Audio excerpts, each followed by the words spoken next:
Young హీరోస్లో Nani జోరు మామూలుగా లేదు. చేతిలో ఉన్న ప్యారడైజ్ ఎప్పుడు రిలీజ్ అనేది నిన్నటి వరకు చెప్పలేదు న్యాచురల్ స్టార్. ఇప్పుడు మాత్రం ఆగస్ట్లో వస్తున్నట్లు క్లారిటీ ఇచ్చాడు. పనిలో పనిగా మరో కొత్త సినిమా గురించి లీక్ ఇచ్చాడు. ప్యారడైజ్ ఫస్ట్ సింగిల్ కు ఏర్పాట్లు జరుగుతున్నాయి. ఆ తర్వాత న్యాచురల్ స్టార్ సుజిత్ డైరెక్షన్ లో మూవీ చేయనున్నాడు. బ్లడీ రోమియో పేరుతో తెరకెక్కనున్న ఈ మూవీలో పూజా హెగ్డే లేదా ప్రియాంక మోహన్ హీరోయిన్ గా నటించే అవకాశాలు ఉన్నాయట.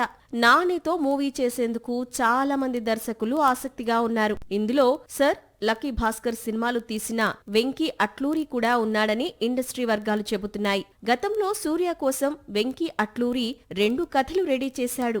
అందులో ఒక కథను ప్రస్తుతం సూర్య చేస్తున్నాడు. మరో స్టోరీ అలాగే ఉండిపోయింది. ఆ కథలోకి నాని ఎంట్రీ ఇస్తున్నాడట.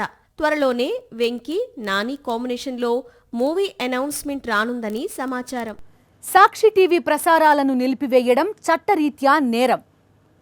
సాక్షి టీవీ ప్రసారాల కోసం మీ స్థానిక కేబుల్ ఆపరేటర్ని వెంటనే సంప్రదించండి. డిటిహెచ్లో, ఇంటర్నెట్లో కూడా సాక్షి టీవీ ప్రసారాలను వీక్షించవచ్చు.